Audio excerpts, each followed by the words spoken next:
نقرأ كلام التهانوي، هذا يعني توفي يمكن قبل 70 سنة أو أكثر هكذا.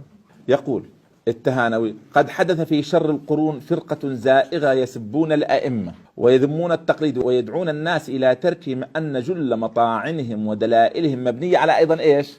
لأن يقول قال ابن حجر، قال ابن الصلاح، قال هذا كله إيش؟ تقليد. الآن يعطيني خالف أبو حنيفة في المسألة الفلانية الحديث الصحيح، فتقول له كيف عرفت أنه حديث صحيح؟ يقول صححه في الفتح. مين في الفتح؟ ابن حجر. ولا يعرفون أنه لما لم يجوز لهم تقليد مين؟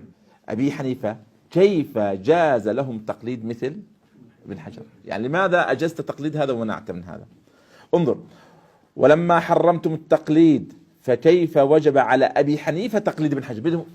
أبو حنيفة 150 صحيح، وابن حجر كم؟ 852، يعني بعديه بكم؟ 700 سنة 600 سنة. بده